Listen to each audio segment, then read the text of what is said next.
नमस्कार, आप देख रहे हैं हिंट यूपी। मैं हूं आपके साथ राहुल गोयल। बात करेंगे कांग्रेस पार्टी की, जिसकी वैसे तो पूरे देश में ही हालत खस्ता है, लेकिन उत्तर प्रदेश में खास तौर पर इस पार्टी का बहुत बुरा हाल है।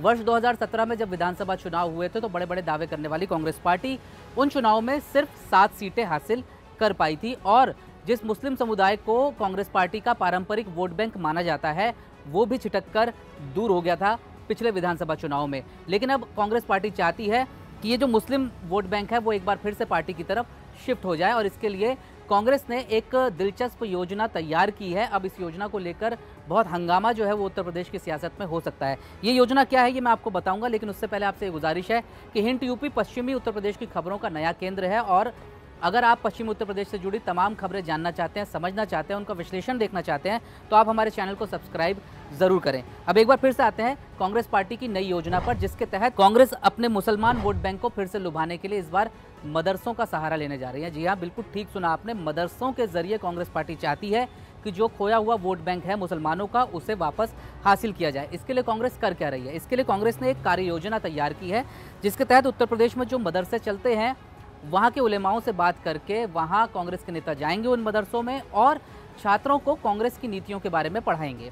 अब उत्तर प्रदेश में मदरसों की स्थिति क्या है वो आप समझ लीजिए। वैसे तो आधिकारिक तौर पर जो रजिस्टर्ड मदरसे हैं उनकी संख्या 16,000 है, लेकिन ऐसा कहा जाता है कि अनाधिकारिक तौर पर लाखों मदरसे जो है वो उत्तर प्रदेश में चलते हैं और वहाँ कई लाख छात्र जो है पढ़ते हैं। सिर्फ रजिस्टर्ड मदरसों में पढ़ने वाले छात्रों की संख्या ही 20 लाख से ज़्यादा बताई जाती है। अब कांग्रेस चाहती है कि जब उनके नेता इन मदरसों में जाएं उलेमाओं से बात करके तो वहाँ पर पढ़ने वाले बच्चों को कांग्रेस पार्टी का इतिहास और उसकी अच्छी अच्छी नीतियाँ जो है वो उनके बारे में बताया जाए और वो बच्चे आगे चलकर अपने परिवार में पहुँचे और अपने परिवार के लोगों को इस बारे में बताएं और ताकि उन बच्चों के माता पिता जो है वो कांग्रेस को एक बार फिर से वोट करने के बारे में सोच पाएँ।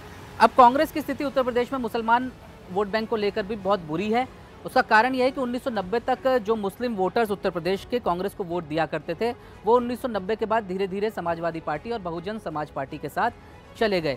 20% वोटर्स मुसलमान हैं उत्तर प्रदेश में, यानी कि एक बहुत बड़ी संख्या है उनकी और कई सीटों पर उनका रोल बहुत अहम हो जाता है।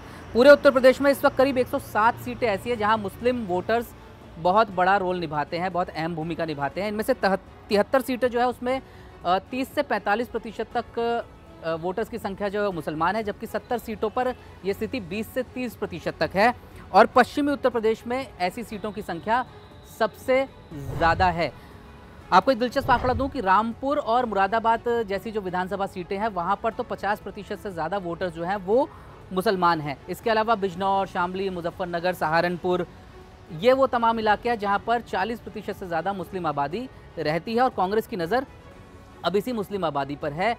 और मुसलमानों के वोट से कांग्रेस का ये रिश्ता और ये प्यार कोई आज का नहीं, बहुत पुरानी बात है और ये बहुत वक्त से चलता आ रहा है। और आपको याद होगा कि 2019 में राहुल गांधी जो है वो अमेठी से तो अपना चुनाव हार गए थे, लेकिन उन्होंने अपने लिए एक सुरक्षित सीट केरल के वायनाड से चुनी थी जहाँ से वो जीते और आखिरकार लोकसभा पहुँचे और वहाँ पर भी जो मुस्लिम वोटर्स की संख्या है वो 40% से ज़्यादा बताई जाती है। तो इसका मतलब आप समझ सकते हैं कि जो कांग्रेस है वो एक बार फिर से मुस्लिम तुष्टीकरण और मुस्लिम वोट्स को अपने पक्ष में करने की राह पर लौट आई है और लगता है कि इसी पुराने फॉर्मूले के दम पर कांग्रेस उत्तर प्रदेश में वापसी की राह देख रही है। तो इस राजनीतिक विश्लेषण वाले वीडियो में इतना ही, लेकिन अगर आप इसी तरह की तमाम खबरें लगातार हिंट यूपी पर देखना चाहते हैं तो आप हमारे चैनल को सब्सक्राइब ज़रूर करें। अगर आपको ये वीडियो पसंद आया तो आप इसे शेयर करें, लाइक करें और नीचे कमेंट बॉक्स में हमें लिखकर बताएं कि हम इसमें क्या सुधार कर सकते हैं और आप किस तरह की खबरें देखना चाहते हैं। तो फिलहाल इस वीडियो में इतना ही। किसी और नए वीडियो के साथ मैं जल्दी आपके सामने हाजिर होऊंगा। तब तक के लिए नमस्कार।